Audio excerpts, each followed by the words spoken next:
Patterson-Gimlin film remains the most contentious piece of footage in the world of cryptozoology. It is said to be the most analyzed film of all time, behind the Zapruder film.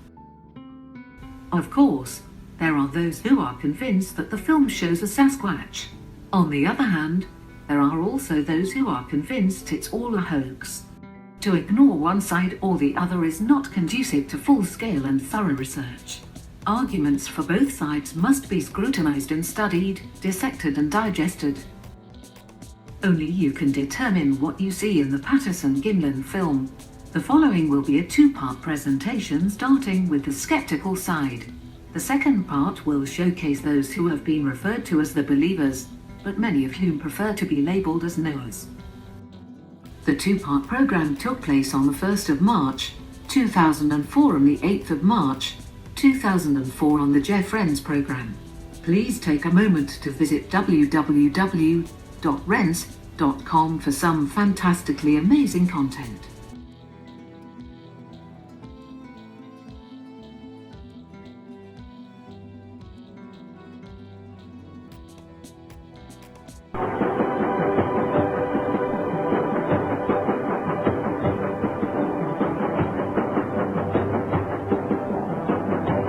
Hi again, welcome back. Glad you're along. We have probably a little bit of an extra large audience tonight. This is going to be a very controversial presentation this evening, which is going to rile a lot of people, intrigue others, and lead to probably a heck of a lot more questions than we may be able to answer tonight with the guests on tap, of which we have a number. This is about a book called The Making of Bigfoot, the inside story. The author is Greg Long. Forward of the book, written by my first guest up tonight, a man who will be with us throughout the evening, is Kal Korff, K-O-R-F-F. Kal's been on the program over the years. He is a very controversial journalist.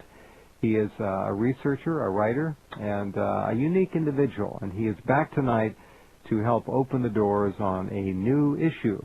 And that new issue is going to be quite surprising, I think, to a lot of people. And maybe, as I said, maddening to others. We'll find out. The book, The Making of Bigfoot, what I'm going to do is just read the liner notes, because that sets the stage as well as I could do at prattling on here for 4 or 5 minutes. And so let us begin with that. After nearly 40 years of secrecy, the real truth is finally revealed behind the famous Roger Patterson Bigfoot film, a hoax that has managed to fool scores of scientists and millions of people around the world. In this riveting and historic book, author Greg Long reveals for the first time the identity of the man who actually wore the Bigfoot costume in the famous Patterson film. In addition to reading his exclusive, full confession, Long also presents the testimony of another equally important eyewitness, the man who made and then sold the Bigfoot suit to Roger Patterson, and later advised him on how to make the costume look even more authentic.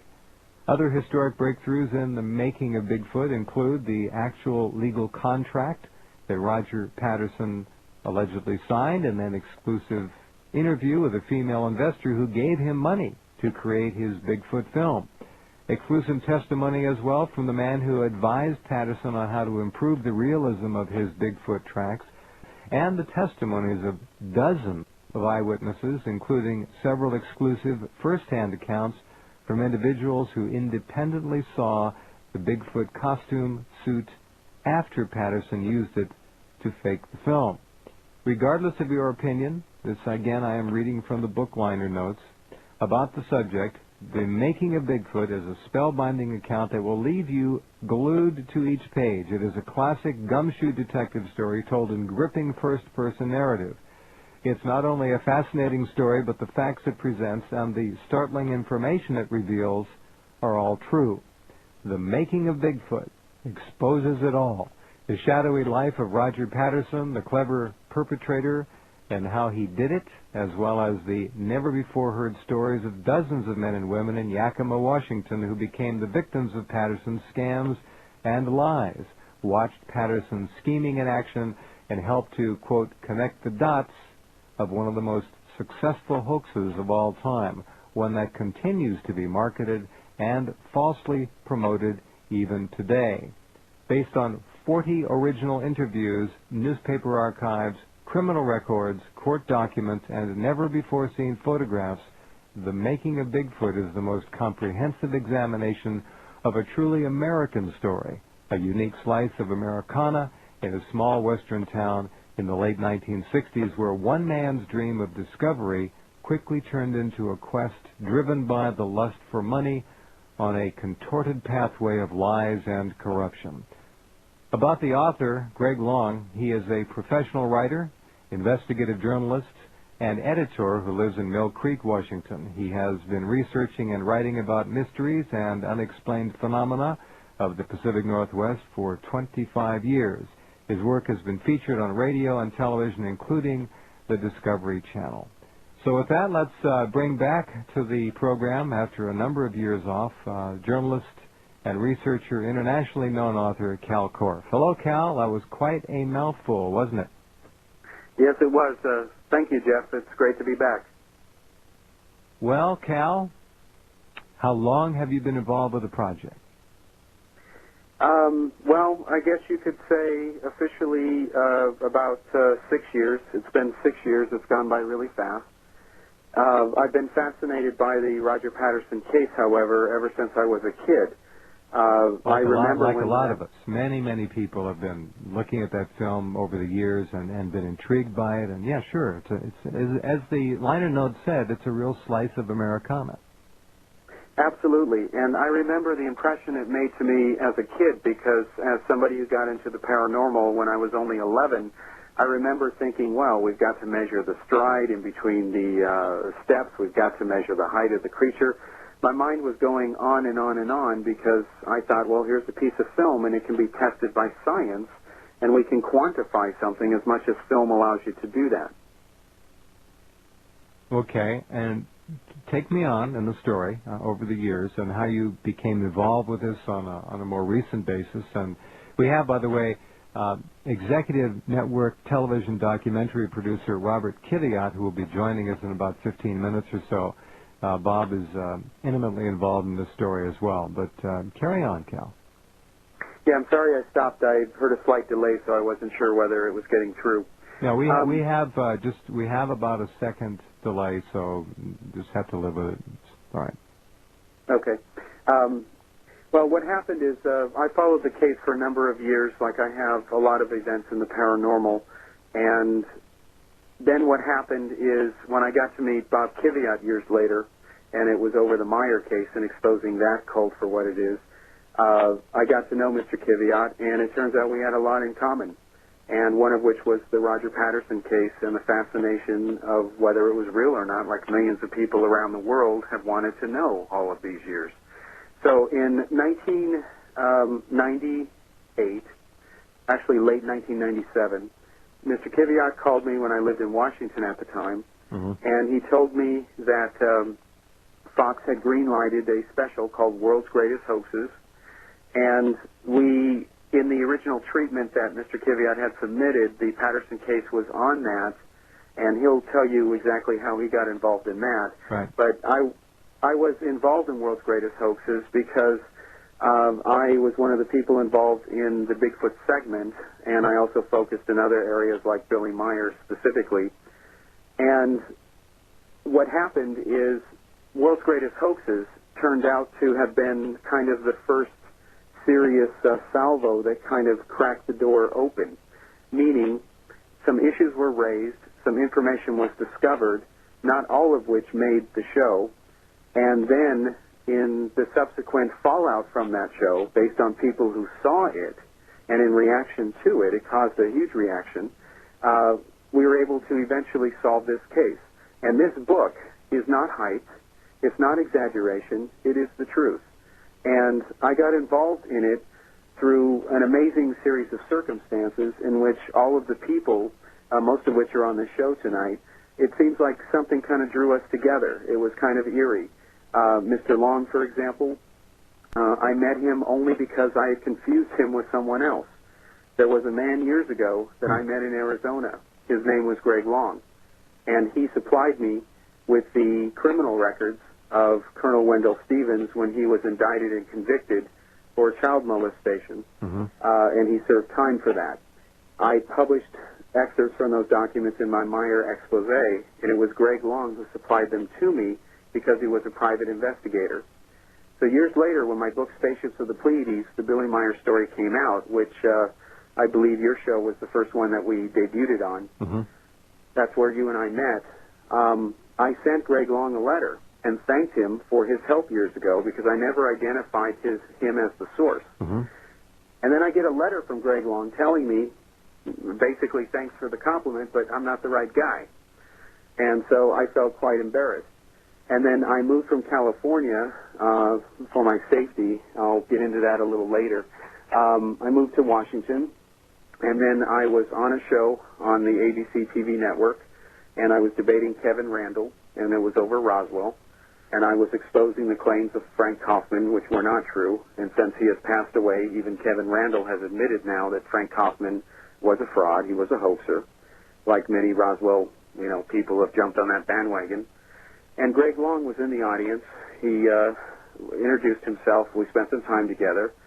And what I couldn't tell him at the time, and he couldn't really tell me because we didn't really know each other, is that we were both nosing around in the Roger Patterson case, and we kind of had tripped over each other without knowing it. The same is true with Bob Kiviat. Kiviat had discovered things that he'll share with you, some of which I didn't know, other stuff I was familiar with. And so at this point, Bob Kiviat for years had been trying to get Fox and other networks to pursue a special like this. Fox finally did.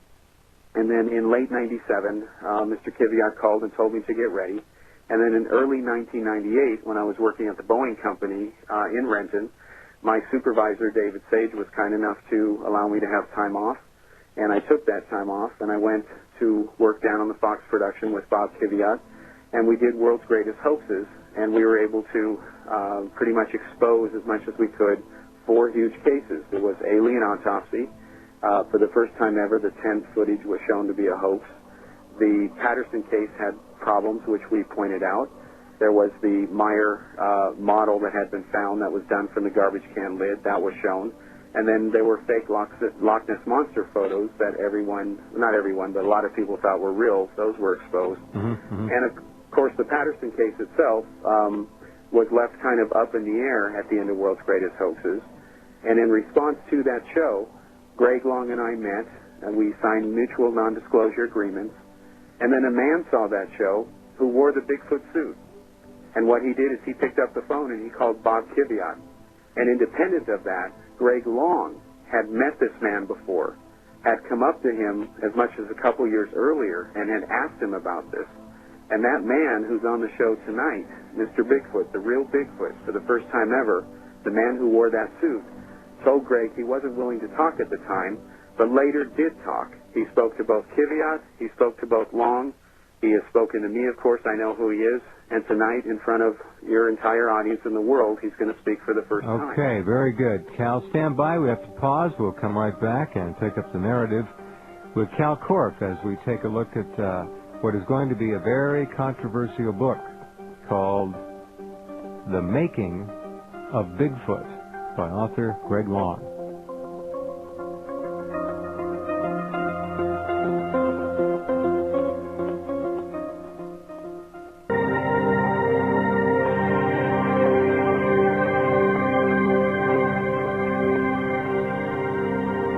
Okay, welcome back. I'm Jeff Rense. It's R-E-N-S-E, and the website is rense.com. And if you look at the top of rense.com in the guests section, you'll see Kal Korff's name, Bob Kiviat's name, and underneath there, 2 new links I've just had James Neff upload. One says the book, and you can look at the book cover and take a look at what I've read. Plus, you'll see a press release from Kiviat Productions, and then print interviews, which were made available exclusively to the program, which are up there featuring the 3 of the principals tonight at a print backdrop, so you can read those as well. Okay, Kal, you go ahead with the story. Very interesting background so far. Yeah, so basically what you had is you had 3 people who got to know each other that were studying the same issue. And each of us 3 had different pieces of the puzzle. So after World's Greatest Hoaxes aired and the reaction came in, sparks flew, of course, and what happened is we all began to compare notes, and we realized that if we work together and we just open our kimonos, as they say, we're going to solve this case. And so by that time, Mr. Long had arranged with the guy that's going to be on the show later, Mr. Bigfoot, Bigfoot for the first time ever, and also Bob Kiviat had spoken to him, and then I got to know him.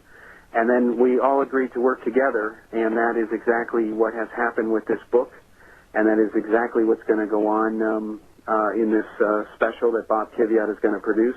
Because, Jeff, the Patterson case has become a circus. It is really disgusting to see Bigfoot researchers call this creature Patty. I mean, if that does not smack of being unobjective, I don't know what does. I mean, assuming the creature is real, and we know it is not now, obviously we know where the name Patty came from, but you might as well call it Snoopy. What's the difference? It's one of those little things that keeps Bigfoot researchers from being taken seriously, because they may try their best, they may get evidence as best they can, but then something at the last minute goes south and science just doesn't want anything to do with them. So we were all fascinated by this. Like millions of people have been around the world. It's either real or it's not. The issue is black and white.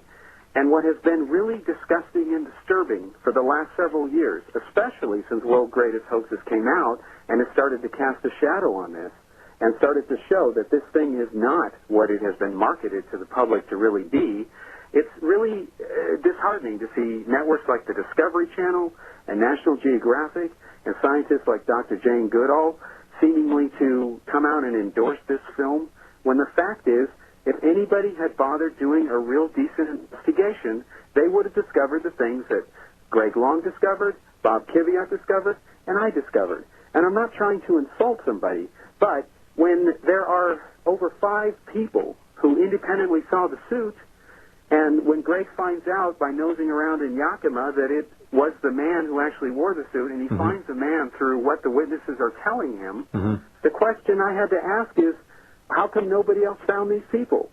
And each researcher now is going to have to explain and come forth with the same amount of zeal that they have put into saying this film is real, and they're going to have to explain before the world public now. It's not just the American public, it is the global public. You know, I live in the Czech Republic here in the central of Europe. Most Bigfoot researchers seem to have forgotten that little fact. And we get the Discovery Channel over here. And so it literally is a worldwide audience. In fact, the word Yeti is Czech. Oh, is it really? I didn't know that. Yeah, it is. I didn't know that either until I moved over here. So, you know, people here don't know what Bigfoot is. They know what Yeti is because that's what they call it. It's their word. So there are scientists out there who have gone on the record. They've now got egg on their faces, and this music is going to have to be faced. We're not out to prosecute anybody. We just want accountability, and it's about time, because as soon as the scientific establishment sees that the Bigfoot community can police its own ranks, I guarantee you that everyone will respect them at a whole different level. I'm going on record as saying now that I'm not saying that Bigfoot does not exist. And the other people on this show are not skeptics, they're not debunkers, and they're not saying the creature does not exist. We are all saying that the Patterson film is a hoax. All right. Okay. Very, very well summed up. We'll be right back, and another moment or two with Kal, and then we'll bring on Bob Kiviat, and he'll weigh in with his information, too. So, as I said, this is going to be a very controversial program. The information is going to be reverberating for quite some time. We'll be back with more after this.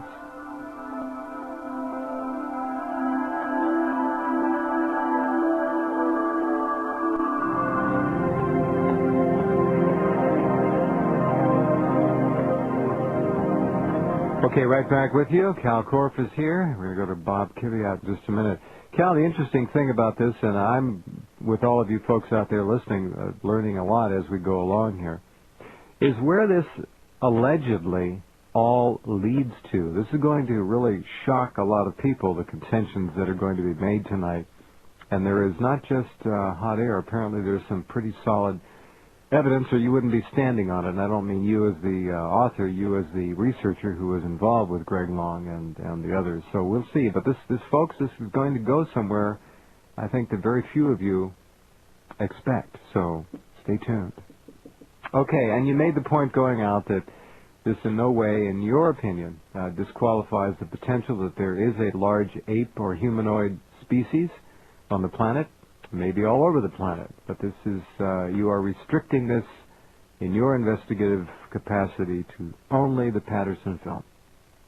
That is correct. And while the other gentlemen that are on tonight and the lady can speak for themselves, I know for a fact that we all feel the same way, because the issue is the Patterson film. The issue is the consumer fraud that's been going on for nearly 40 years. It's time that the mask get ripped off, and this book rips off the mask and identifies who, what, where, why, when, how. The only person that's kind of left hung out to dry, but that's his problem, is Bob Gimlin, because he was approached and was told this, and probably Bob Kiviat will be able to elaborate on that. But if I were Mr. Gimlin right now, I'd be a little worried. Okay, let's say hello to Bob Kiviat, back on the program after a long time, but he's as full of fire as ever. Again, an executive network television documentary producer with some big credits behind him and more in the future. Welcome back, Bob.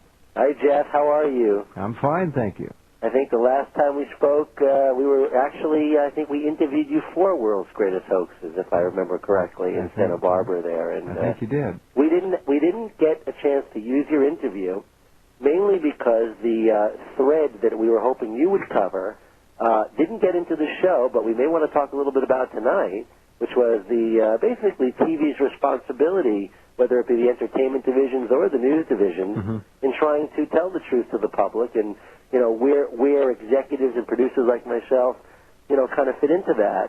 And we, at that point, were looking at a couple of issues, other hoaxes, and we thought you'd be a great person to talk about that. So we didn't get a chance to do that, but maybe tonight we can. But you know how valuable that film is now?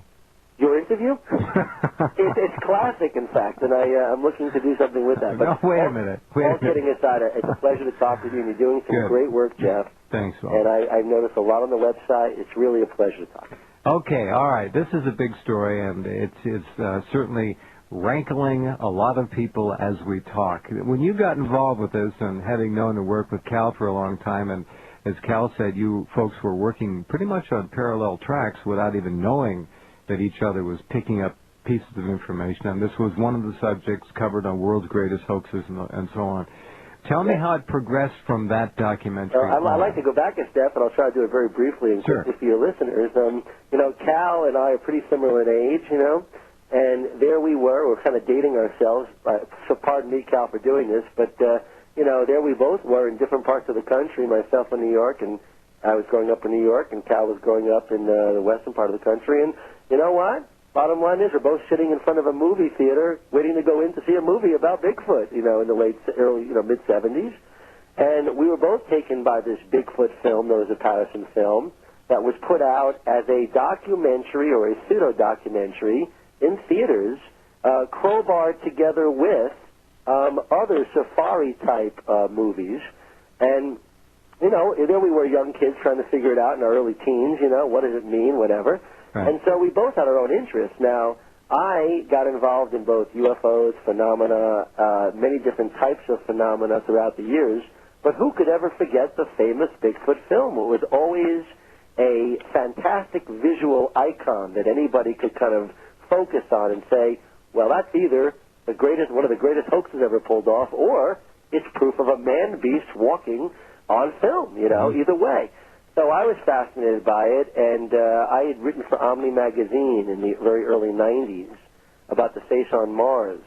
And Geraldo Rivera was coming out with a new show in New York called, at the time, Now It Can Be Told.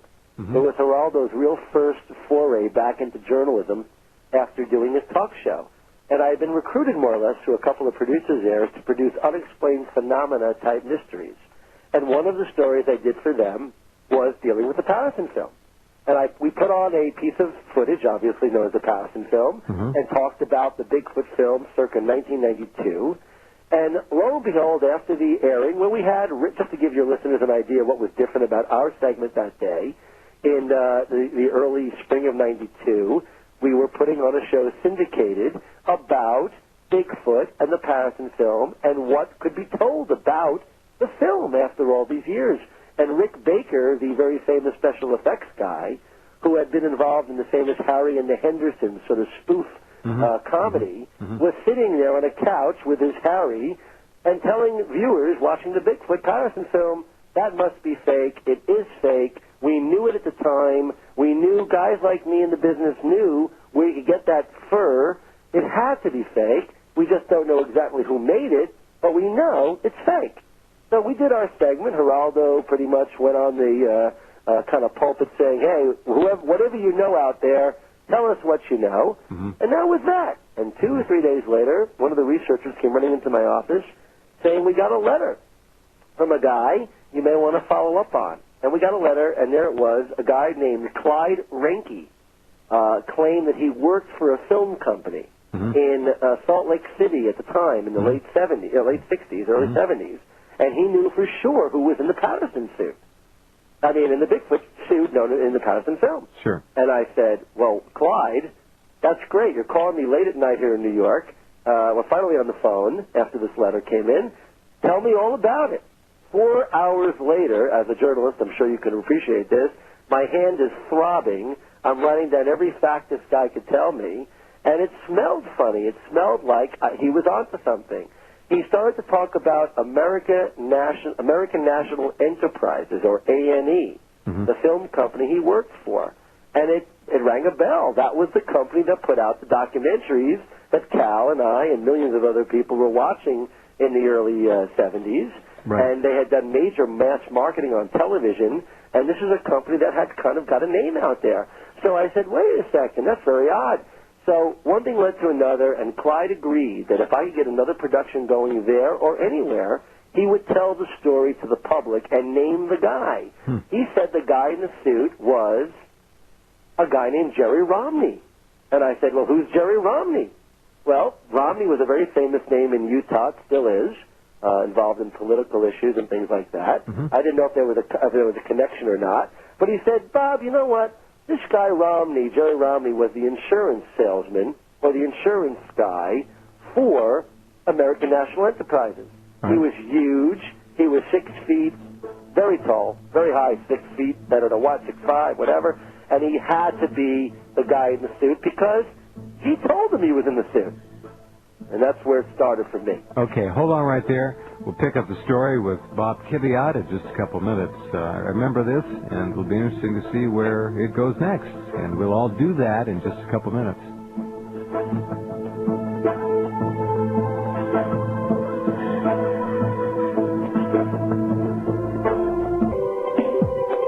Okay, welcome back. Jeff Rense and Bob Kiviat. Kal Korff is standing by as well. Okay, Bob, pick up the story. I guess a lot of people out there who watch unexplained phenomena or stories of that nature on television probably can kind of, chime in right away where I am. I mean, I went on to do a lot of my own shows at Fox, starting with Alien Autopsy, Fact or Fiction. Sure. And that success led to a series of specials dealing with everything from miracles caught on tape to UFOs, the real core, I think, of my investigatory studies in phenomena, if that's even a way I could phrase that. I mean, UFOs, I think, are and will always be really the cross point for a lot of phenomena interest in this culture and really around the world. But even though I always had a penchant for that type of mystery, I never, ever forgot what this gentleman, Clyde Renke, told me in that phone call in New York. Right. And all I could do was try to figure out what would be the best way to bring this guy on, let him tell his story to the public. Many of my conversations with the Fox network in the mid-'90s focused on doing possibly a show about Bigfoot's revelation and the revelation about this guy. And the allegations that a man named Romney was the guy in the Exactly. And, Fox has their own pecking order, and they seem to cycle back into this material based on their own interests and whatnot. But all I could say is I kept hammering home the point that we could also expose, as Kal very eloquently said earlier, we could expose the famous Billy Meyer case as a major fraud. We could expose a few other things like the Loch Ness Monster images and possibly even the famed or infamous alien autopsy films. But regardless of what choices Fox made about what shows they would do when I pitched them the shows, I knew that Romney and Reinke had to get their day in TV court. So finally, I was able to get Fox to, green light, as Kal said, or they decided on their own, whichever you want to say. We did the green light, World's Greatest Hoaxes, Secrets Finally Revealed. And the last part of that title is very important because we wanted to make sure the public understood that we did not know 100%. We're presenting what we believe to be a prima facie case, one that could maybe stand up in court if we ever went there. And who would I turn to for the very tough field investigation work that was needed? None other than my good friend Kal Korff. A lot of the things that Kal Korff and I have worked on throughout the years have been some of the more touchy, sensational, and in many ways obfuscated cases that are difficult to get a handle on. For instance, Billy Meyer. Billy Meyer has had an illustrious career as a UFO photographer. He has had people of the entertainment industry flocked. I won't use any names tonight, Jeff, don't worry, but flocked to his Swiss hangout and hang out with him for no other way of saying it, just be around him, So there are cases that have crossed over into the pop culture, part of our society, where I have to tell you that without having a tough investigator like Kal involved, it wouldn't be that easy to do. So when it came to dealing with this guy Romney, who Reinke claimed was in the suit, we had to basically come up with a strategy by which that Kal could interview Romney and basically do it independently. So he went to meet with Romney, and we got it on camera. We arranged it all very legitimately. And basically we let Romney tell his story. And Jerry Romney seems like a nice enough guy, and I want to say that officially. In 1998, when he gave us the interview, and I'm sure viewers or listeners probably have seen the show, Jerry Romney appears to be walking very much like the gait, the hand movement, the arm swinging, very much like he could be in that suit. Did we know for sure? Absolutely not.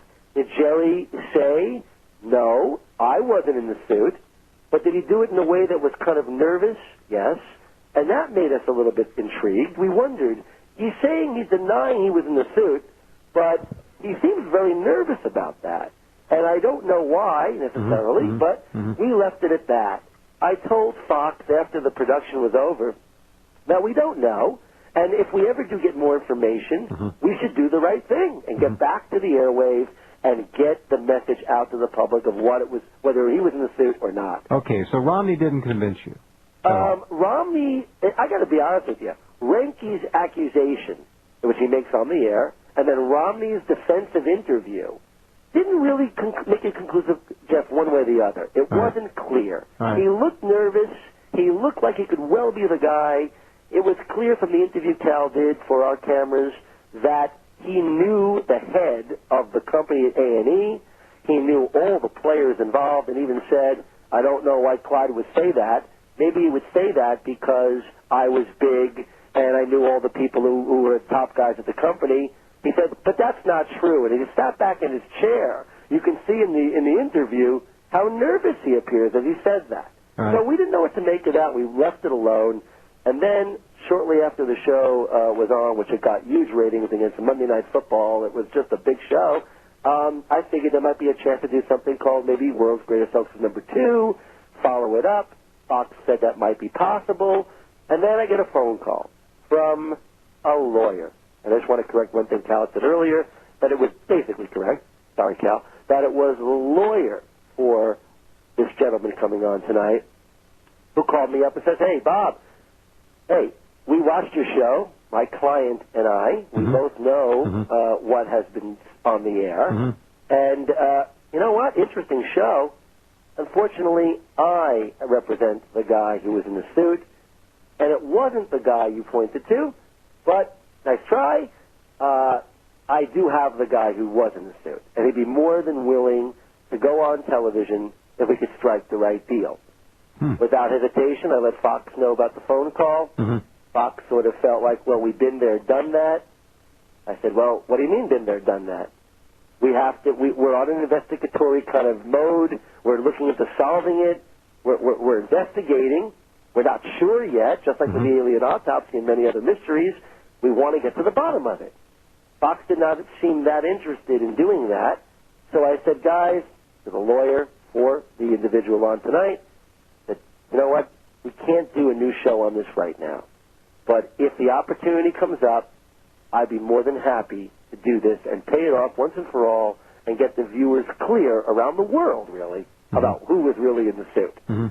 One thing led to another, and I must tell you that many times I said, well, maybe I should just write an article. Maybe just getting the truth out is the most important thing. And then Kal let me know that Greg was very interested in doing this book, and I felt, you know what, it was so right for this to happen. So I figured my TV production issues would come up again. I get another opportunity, whether it be a special or a series. Just to correct one more thing before we get too much further tonight, a series is what I'm now presenting to Hollywood, a series that will be a definitive show unmasking the truth about some of these cases, as well as anointing some of the most wonderful cases, whether they be UFOs, Bigfoot, biblical archaeology, you name it, whether they are authentic or not. And that's the series that will include, hopefully, the individual on tonight. So it won't be a debunking series? No, absolutely not. By the way, I don't even understand, just so you and I get to know each other even better tonight, Jeff, and so do your listeners. I don't understand two words, and I do more TV programming about these subjects than maybe anybody.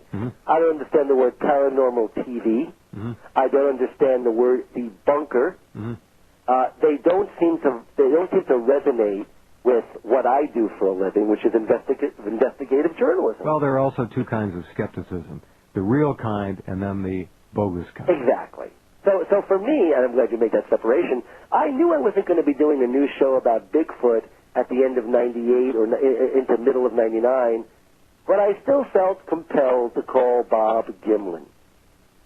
And Bob Gimlin being the only living witness to the Bigfoot filming.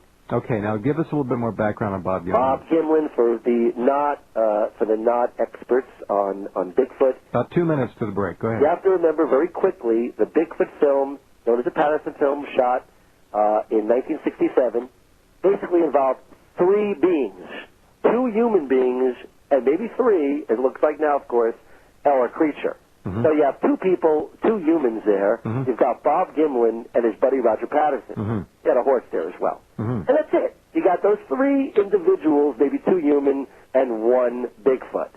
The only other person that's alive right now, besides the guy coming on tonight that's going to settle this once and for all for your listeners, is a guy named Bob Gimlin. And Bob's alive, and Bob has given me interviews and given other people interviews for years, and claimed without a doubt it was a real animal. He had no idea who it was or what it was. He was as flummoxed and shocked as anybody when it occurred, and to this day he believes it is truly a man-beast of some kind. Well, I called him and said, unfortunately, before the break, I'll just say really quickly, I called him and said, hey, Bob, a guy named so-and-so is about to reveal he was in the Bigfoot suit. Any comment? I guess shock would be the best explanation or best description of his first reaction. Then we can get into more later when you have some more time after the break. All right, time we will have in just a couple of minutes. Bob Kiviat will be right back. Kal Korff will be back. And then we're going to say hello to Greg Long, the author of the book. And then we will be meeting the man who says he was wearing the suit. Okay, and welcome back. I'm Jeff Rense, hour number 2. Bob Kiviat is here. Kal Korff is here. We're talking about a remarkable new book, which is going to, I think, be talked about for quite a long time to come. You can see the cover of the book and read about it a little bit at the top of Rense.com. You'll see the link right under the names of Bob Kiviat and Kal Korff. It's called The Making of Bigfoot. The author is Greg Long. We'll be saying hello to Mr. Long in just a few minutes. Okay, Robert, go ahead. So, understand that Bob Gimlin, for many years, had whatever secrets there are about this to be revealed. I mean, whether or not it is a real Bigfoot or not up until this point, Bob Gimlin is the only person we can get that information from.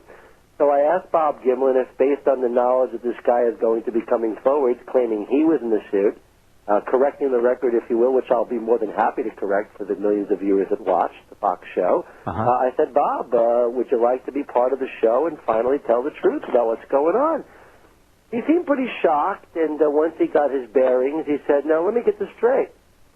Paraphrasing, of course, a long conversation a long time ago. It's 1999 we're talking. He says, let me get this straight. This guy named so-and-so, who you'll be revealing later, he's going to come out and say that he was in the suit? I said, exactly. He's going to say that you knew it. He's going to say that you've known from day one. He's going to tell the story about how you guys planned it like clockwork. You knew exactly where to be at what time. And you guys are all friends, the three of you.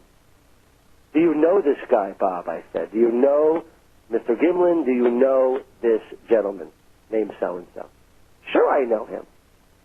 So, would you say he's a liar? Well, I want to talk to my family about it. I said, so why would you be talking to your family about it, Bob, if it's not true? Well, I have issues I have to discuss with my wife. There are issues that will be about our life that will be affected by this if I was to take part in it. And I said, well, Bob, let me say it once and for all, because you've spoken to me several times about this over the years. I don't care what other journalists have spoken to you before. I want to get to the bottom of it. So I'm going to try my best to get to the bottom of it. If not today, tomorrow, the next day, eventually the truth will come out. Why don't you think about it, talk to your wife about it, talk to your family about it, and get back to me.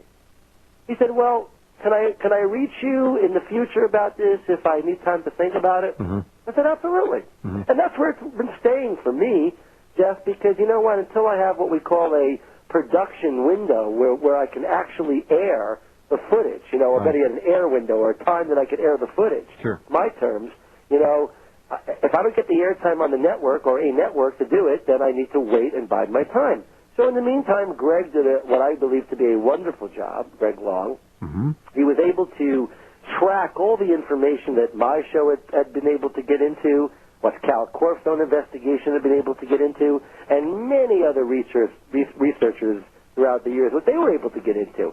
And Greg pulled it all together and then got a chance to interview the guy, who you'll meet tonight, of course, and the story seems pretty proof positive. I can't imagine that if you presented this case to a jury, that they would doubt for a minute that this is the guy in the suit.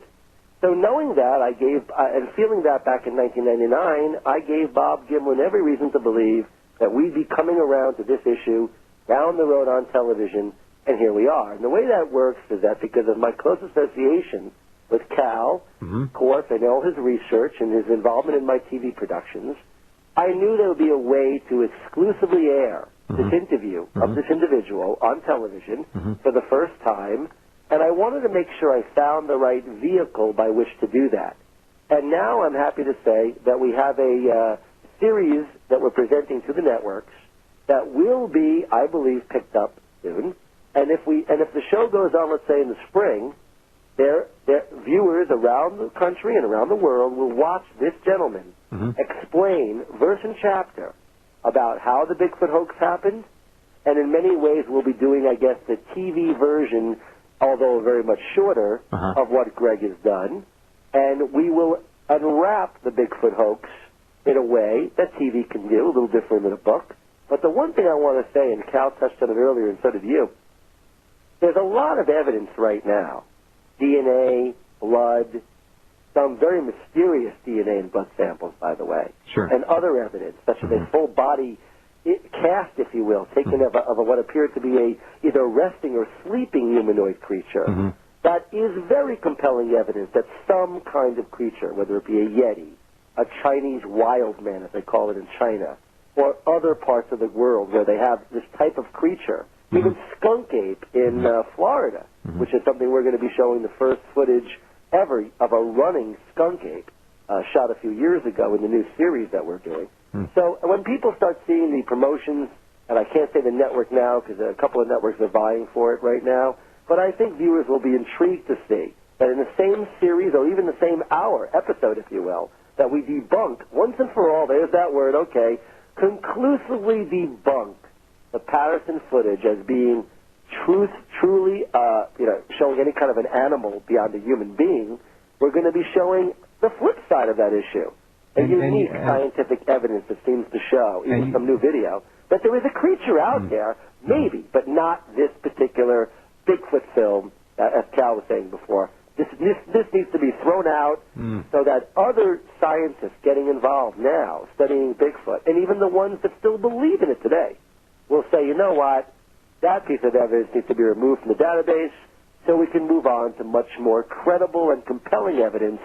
So whether it be a Bigfoot or another kind of animal, we're not somehow mixing apples and oranges, and I think it's important to do that. Okay, so your position is that the exposing of this issue will move the study of Bigfoot forward in an affirmative, positive way. Absolutely, and not only that, regarding UFOs, regarding any other subject that we cover on the new show, this series will be the first one to say very opinionated things that we believe need to be said about a genre and a subject matter that's usually popular, Jeff, as you know, from your website and everything else you do, that this is a very, very important or series of topics, if you will, that the public is interested in. Well, not only that, Bob, but the public has a right to know all sides.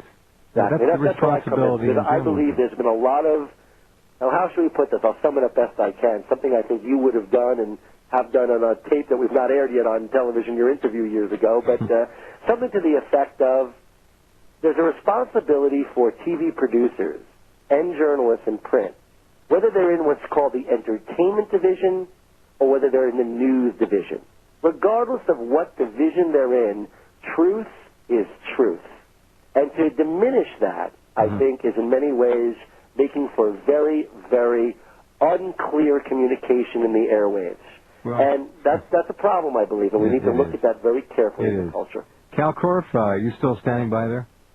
Yes, I am. Okay. We live in an age of exploitation. It has been, P.T. Barnum would do backflips to have his hands on the technology and the media contact with hundreds of millions of people that we have now. And to me, that has always increased the responsibility enormously. And I found so very few people in the business who are aware of it. I don't understand why, but perhaps it's just a sign of our fading culture. But whatever the direction, wherever it goes, the truth ultimately has to be presented. And that's something that Howard Cosell told me years ago. And seriously, he looked me right in the eye and he said, Jeff, there's one thing I'll tell you. And he says, no matter what the cost, no matter what the price, you always have to tell it exactly like it really is. Jeff, can I paraphrase one other thing for you? Sure. There's a very interesting interview that I'm sure it's very obscure, and probably most of your listeners won't be able to see this easily. But I believe, just if my memory serves me correctly, Ben Bradley, the famous editor of the Washington Post that was responsible in many ways for breaking the Watergate story, was being interviewed by David Frost many years ago, that famed English interviewer. And he was being asked, basically, why journalists, by David Frost, why journalists sometimes get things wrong, get things right, how does it work? And Ben Bradley pretty much said, maybe we'll get something sort of right on page 3, and maybe later on we'll get a little more right on page 2, and eventually get it maybe more right even later. And that's the job of a journalist. We're never, ever going to get it completely, perfectly right the first time. It's always a work, my words here, but it's a work in progress.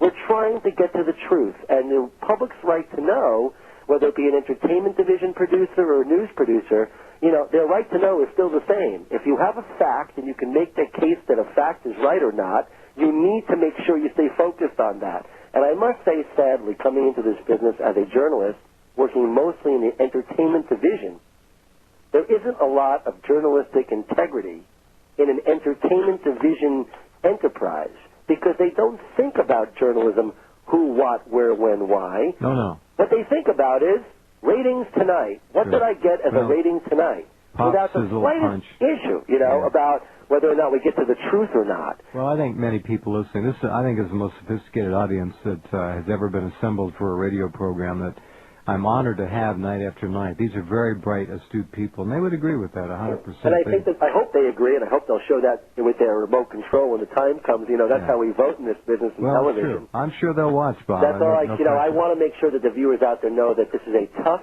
championing I'm doing, but I'm doing the best I can, and it doesn't always fit with what the entertainment division people want to hear.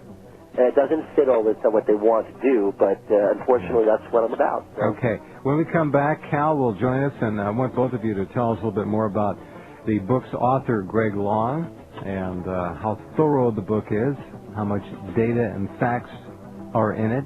And we'll hear from Greg himself as we wind up hour number 2.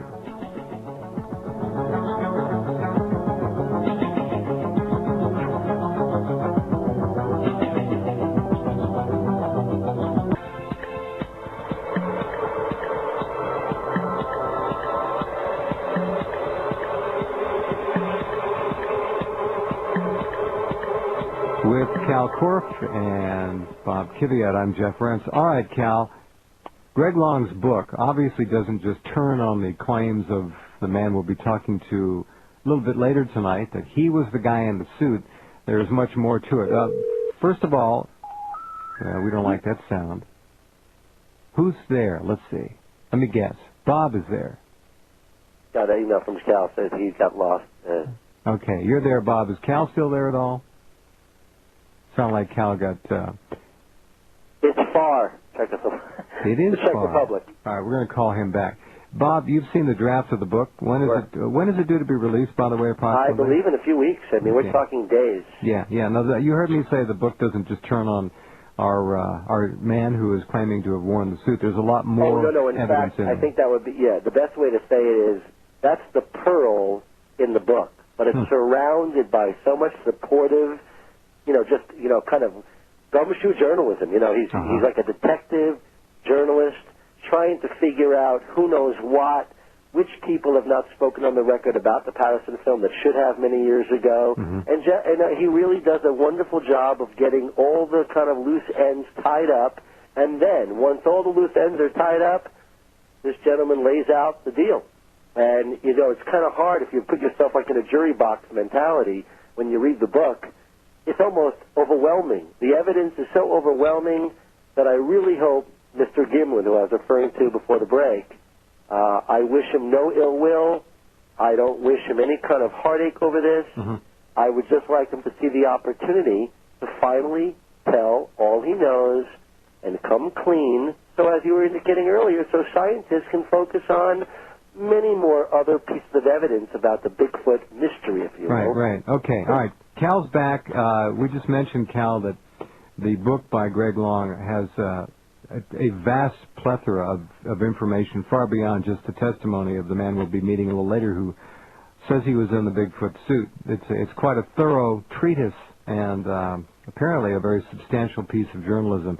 Now, my other question is, and I mentioned this earlier, and I don't know at what point in the program we want to get into this, perhaps with Greg Long, the author, but this all leads to, you conspiracy lovers out there, hang on to this. This leads to a very powerful religious organization in this country. I don't know, I haven't read the book, how the ties are actually made, but the allegations, the suspicions are certainly strong. What do you have to say about that, Kal, at this point? Well, I think that that the final I's and dotting the I's and crossing the T's on that issue will come out as the story goes forward and this book breaks, because, the world's greatest hoaxes, I've been following the internet traffic on this, and I hate to generalize, but it's typical of some of these Bigfoot researchers to say, well, why should we believe you now? Because this is what they actually posted, Jeff. They said that because the press release said that the man has never talked before, it couldn't be Romney. So that means World's Greatest Hoaxes was wrong, and why should we trust you now? That's not the issue. The fact is, Clyde Renke, thanks to him contacting Bob, said point blank, I know Jerry Romney was in the suit because he told me so. And that's virtually a quote. Jerry Romney told me personally in his living room that wasn't true. So both men cannot be right.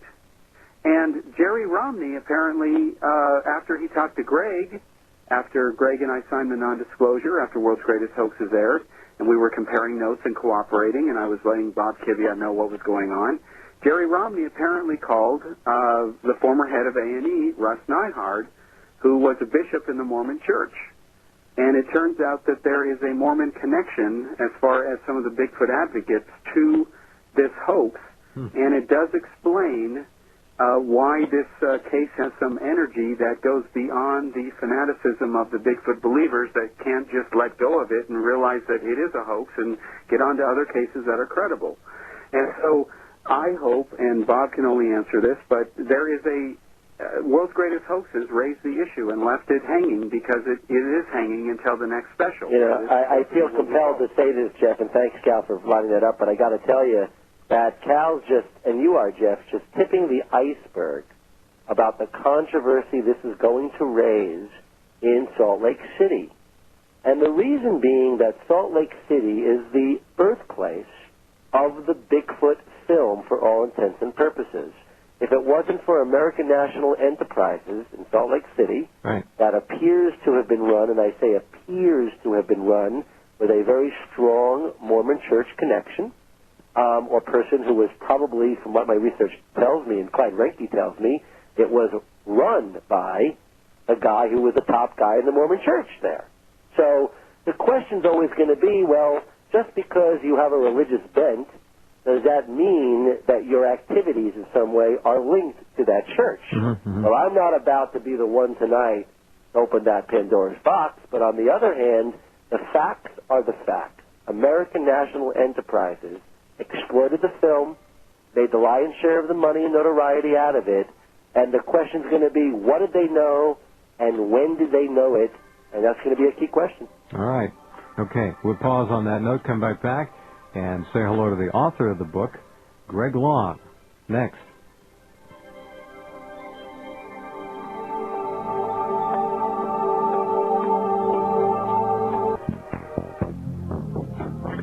Let's get back to business. And standing by are Bob Kiviat and Kal Korff. Kal, would you go ahead and introduce Greg Long, if you would, please?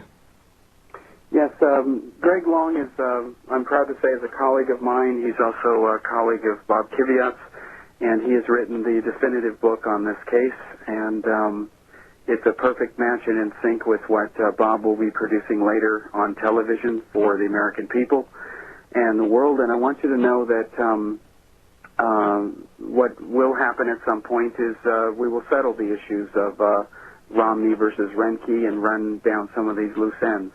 And so I'm really proud and honored to be associated with this book, and it is an example of good old investigative journalism. I would say the biggest strength that the book has going for it is not only can you independently check and verify all the facts, but it's written in first-person narrative so that you literally feel like you're Greg Long going through the story. And that's why it's 475 bruising pages, because it does present, for the first time ever, the guy who wore the suit and the testimony of the guy who made and sold the suit, and everyone else you mentioned at the top of the show. Okay. Greg Long, are you there? Yes, I am. Hi, thanks for being with us tonight. Well, thanks for inviting me on your program. It's my pleasure. This is quite an achievement, agree or disagree. How many years altogether was it, Greg? Do you think? You know, it's been 6 long years since I've been working on this project. You know, and sometimes I didn't think it would ever end. There was so many facts that kept emerging every time I interviewed another witness there in Yakima, and it just kept going on. And you know, what's fascinating to me, and the readers will find this, is that the people out in Yakima, and when I say people, it's more of the Tanna Valley area of Yakima, which is west of Yakima proper, and where Roger Patterson lived. When I went out there, so many of those people would just tell me right away the name of the man who wore the Bigfoot suit. And, you know, I was frankly rather shocked by this, that it was that easy to find his name. And it was not Romney. And it was not Romney. Now, I had seen World's Greatest Hoaxes, and, of course, I was quite familiar with the name, you know, Jerry Romney. Yeah. But we had two different names here, and I told myself what very well could have been Romney. It could be this man who people keep naming as being the man in the Bigfoot suit.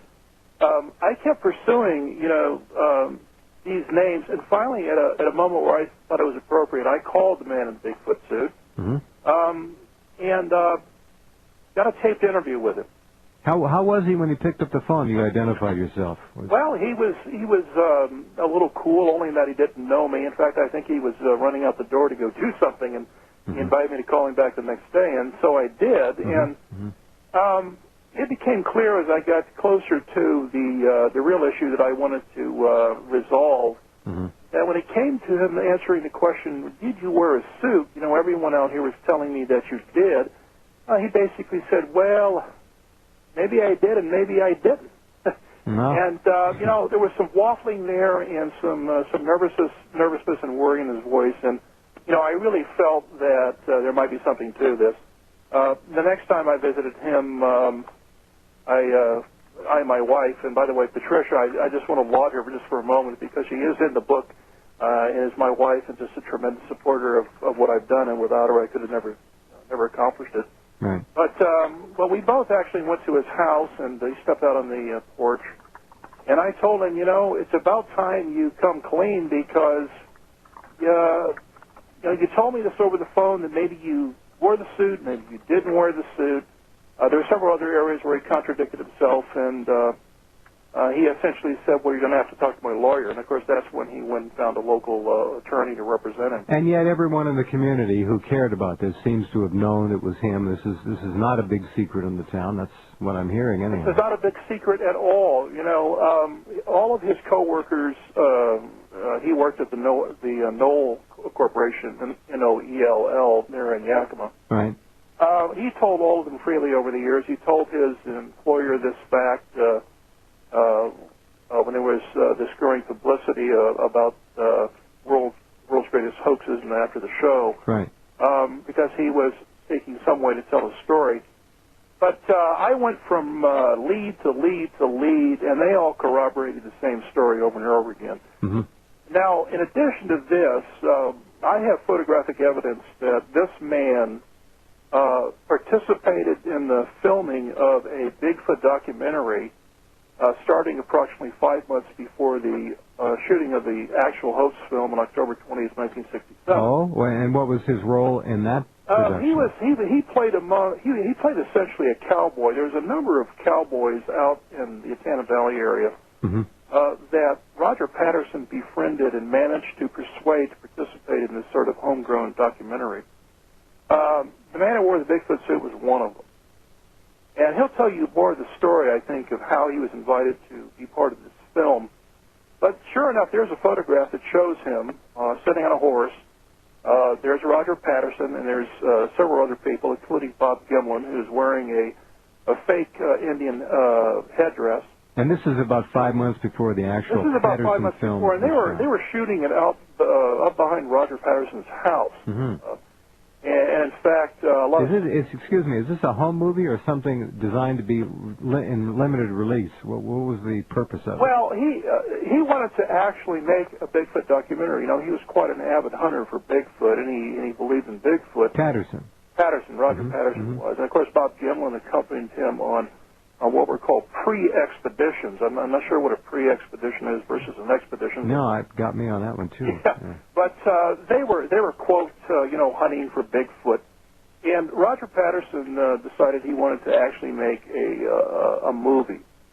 And a dramatization. Well, this version of it was the hunt for the creature. Okay. Let's get some local cowboys on horseback and take them out in a rugged mountainous area, and they'll be the guys who are looking for the creature. Okay. The only thing that was missing was the creature. That's where the man in the Bigfoot suit came into play. So am I hearing you saying that this Patterson film was maybe shot subsequently, but it was part of the original production that was begun months earlier? The overall documentary, or let's call it a feature film, was shot first. Okay. Behind Roger Patterson's house and certain mountainous areas on the Yakima Indian Reservation. Right. It was 5 months later that the man in the Bigfoot suit accompanied Roger Patterson and Bob Gimlin down to Bluff Creek, and it was there that the man who wore the suit participated in the filming. There's a lot more details of how he was invited to be part of this, the planning that went into the hoax, how it was going to be pulled off, how the suit would be dealt with, and so on and so forth. Okay, and you have all that covered in your book. And all of that is covered in the book. But Robert Patterson, to put it simply, was out to make money. And he found the people to help him. They donated material, money to this cause. He went begging for it in Hollywood, by the way, in the summer before the shooting of the hoax. And it's quite clear that his whole goal was to make money. Okay, all right. Stand by. We'll be right back with Greg Long in just a couple minutes. Okay, welcome back. Talking with Greg Long, the author of the new book, and it's going to be a very controversial one called The Making of Bigfoot, The Inside Story, due to be released in a couple of weeks, Greg? Well, right now it's available through Prometheus. There is an 800 number. I don't know that number. I think Kal might have that. Well, they're online, Prometheus books. Are they online? Okay. Sure. It should arrive in the bookstores any day now. I know it's on the distribution pipeline. Okay, very good. Now, the book has a lot more than, again, just the man in the suit. But what you've already told us is a very interesting profile of one Mr. Patterson, who 5 months earlier had produced a film, low budget as it were, had gone to Hollywood apparently, seeking funding. And then we have the famous Bigfoot footage. Obviously, we don't want to give the whole book away, but tell us more about that, and then tell me more about the other solid pieces of evidence that really underpin this whole case. Okay. Well, the footage is, of course, what you see. It's only 60 seconds of film. Rather than go into all the technical details, which I cover in my book, of why it was shot the way it was, what you're looking at is what you see there. If your first impression is, well, it looks like a man in a suit, it's a man in a suit. Now, my book will also contains an interview with a man who actually provided the suit. That's another story in itself. He made the suit. What he made was a gorilla suit, and he was in the business of making gorilla suits in the 1960s. In fact, there were few commercial makers of gorilla suits at that time. Was he excuse me, but was he, and speak a little louder if you can. Yeah, sure. Was he a man involved in making props for Hollywood movies? Is that what he was making gorilla suits for? He made some of those for Hollywood movies. Most of what he was making were for carnivals. At that time, there was a particular show as part of a carnival in which a woman would vanish and reappear as a gorilla. And, of course, that's being done with sleight of hand and so on and so forth. Sure. And this gorilla would leap into the audience and terrorize the audience to the point where they would jump up and run out of the show. This was extremely popular around the country at this time, and in fact it had been imported into America in the 1930s, but there was a resurgence of interest in having this kind of show. The actors in the gorilla suit needed gorilla suits, and they simply were not commercially available at that time. This man, who was a magician, stage magician, and he is, I should say, the largest owner of a costume company in the world, if not the United States, started out in the costume business by making these particular gorilla suits, tailoring them for the use in this particular sideshow event. He placed ads, this man, in an amusement business, a trade periodical that was circulated among, interestingly, rodeos or rodeo shows, right, as well as other traveling shows at the time. Carnies, exactly. Roger Patterson actually came across the ad and called this man and bought the suit from him. He took the suit and he modified it in some ways, but essentially what that suit is a gorilla suit. Now, other pieces of evidence that support this case is we have a woman who's come forward, and she is on record. I tape recorded her. I interviewed her about 4 times. Roger Patterson signed a contract with Roger Patterson to loan him money so he could produce a Bigfoot movie. It was $700. He took the $700. It wasn't quite enough to complete the film. That's why he went down to Hollywood to find additional funding. But it was certainly enough money to buy this suit. He had the money to buy it, and he did buy it. It was shipped to him, and he used it in the film. Other pieces of evidence, we have an interview with a man who owned a camera shop there in Yakima. Mm-hmm. Patterson visited him periodically, wanting to learn how to use a motion picture camera. This shop owner showed him how to use it, mm-hmm. and Patterson said, "Well, I need to learn how to use it because I want to film this big giant man that is out there behind my house in Tampico, Washington, which is in the Antietam Valley." Later, he confessed to the man that he used it to shoot a man in a suit, and he had to get that suit back to Hollywood over the weekend. Subsequently, he took the camera and sold it back to the camera shop owner. This was in 1961, and so there's evidence that Roger Patterson was hoaxing Bigfoot as early as 1961. My theory is that this was a failed attempt in trying to shoot a Bigfoot film. It was his first try, I guess you might say. I see. He became more sophisticated as time went along, but there's so many people that support the man in the Bigfoot suit's case. We have his mother who saw the suit. We have his nephew that saw the suit.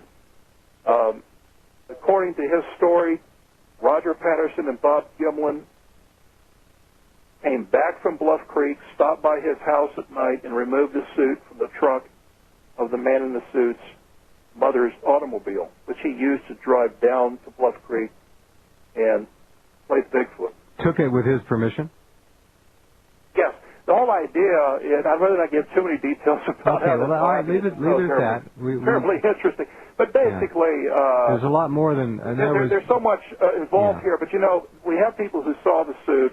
The man who wore the suit told his friends who he knew in the valley that he wore the suit. Mm-hmm. They have come forward. They have gone on record. Their name, they tell their part of it. The evidence is simply overwhelming that this man wore the suit, and as I said, we knew he was participating in a film with Patterson. He has told me that Gimlin approached him to be the Bigfoot, and we now have the man, of course, who provided the suit. So, as far as I'm concerned, case closed. Was there compensation given to the man who wore the suit? The man who wore the suit was going to be given $1,000. He was never paid the $1,000. The reason why, and the book is packed with information about Roger Patterson's character. To put it bluntly, mm-hmm. Roger Patterson was a con artist. It might as well be said that he was a con artist because all the stories I've gathered show clearly the ways he went about stealing money from people, claiming that he would pay them back and never doing so, sticking people with phone bills. He would go into their house and use their phone and leave them with a phone bill. One witness told me he got a phone bill that he had to pay that was $700, which was a considerable amount of money. That's a huge amount of money back then. Now, again, the book, your book, yes, is predicated on a primacy of eyewitnesses talking to you. That's there are 40 eyewitnesses that have talked to me. Almost all are named. There's several people who want to remain anonymous, but there's 40 witnesses. All of these witnesses live in the Antietam Valley area or parts of Yakima. Mm-hmm. There is one witness who has moved over to Kirkland, Washington. Mm-hmm. I've talked to Patterson's brothers. I've talked to Patterson's brother-in-law who helped fund the trip down to Bluff Creek. Oh. An extensive interview that he has given me. Mm-hmm. He told me that Roger Patterson was a cheat, a liar, and a thief. And I've quoted these people directly. Mm-hmm. The only editing I've done in this book is where there may be some excessive language that doesn't add to the main point. There are certain constrictions that one has to go through to get a book published. So after all these years, there is still a lot of vinegar out there. Oh, yes. I mean, we don't have Roger Patterson because he died. We have the man in the suit. He's still alive. We have Bob Gimlin. He's still alive.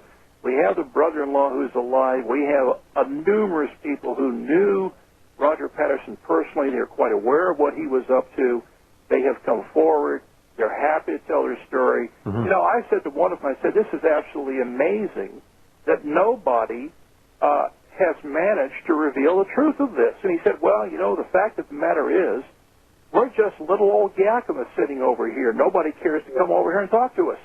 And that's exactly what happened. Just that simple. And, you know, and that's what's a shame with the Bigfoot community, is that I don't really understand why they didn't want to take the time and the expense and the energy to simply go over there and start talking to people. The people who went over there to look into this case were people like Grover Krantz, who went over there and talked merely to Roger Patterson. Peter Byrne, who has given me an interview in this book, went over there to talk to only Roger Patterson. In fact, he told me that when he began to press Roger Patterson on some details of the filming, Roger Patterson got angry with him. He didn't want to talk about it. No, Peter Byrne simply accepted what he told him. You know, and that's the whole pattern, is the people in the Bigfoot community, they're going to have to start raising their standards. Right. They're going to start having to do the hard detective work that it takes, investigative work that it takes. Otherwise, I think they're losing and may lose their credibility. All right. Quite a statement, quite an amazing little interview with Greg Long, who has a very big book coming out momentarily. It's called The Making of Bigfoot, The Inside Story. Greg Long is the author. We'll be right back with more in just a few minutes, and we will meet the man in the suit.